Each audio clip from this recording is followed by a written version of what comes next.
તો આપણી પાસે સરગવાની શીંગું છે, તેનું લોટવાળું શાક બનાવીશું.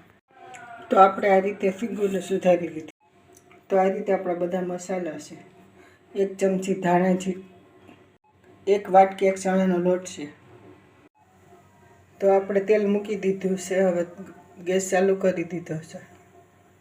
તો હવે આપણે રાઈ ને જીરું નાખી દઈશું ને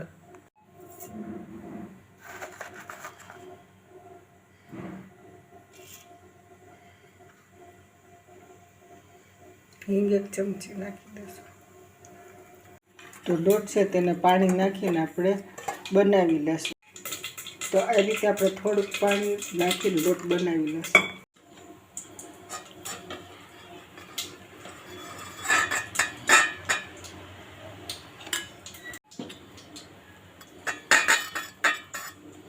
તો આ રીતે લોટને મિક્સ કરી લઈશું.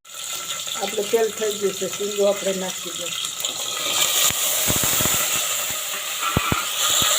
તો આ રીતે આપણે લોટ તૈયાર થઈ ગયો છે, તેમાં આપણે બધા મસાલા નાખી લઈશું.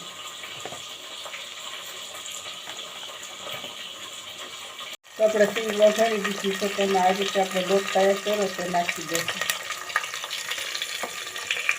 ત્યાર પછી આ રીતે વધારાનું પાણી છે તે નાખીને હલાવી લેશું. તો પાણી બધું આપણે નાખી દઈશું કુકરની અંદર. તો આપણો કલશ એક પાણીનો નાખી દીધો છે. ત્યાર પછી આ રીતે ચમચાથી બધા શાકને હલાવી લેશું. તો આપણે શાકને ચમચાથી હલાવી લીધું છે. હવે ઢાંકણું બંધ કરી દઈશું. તો આપણે કુકરનું ઢાંકણું બંધ કરી દીધું છે. હવે 2 સીટી વગાડી લેશું. તો આપણે 2 સીટી વાગી ગઈ છે. હવે ગેસને બંધ કરી. તો આ રીતે સરસ મજાનું શાક તૈયાર.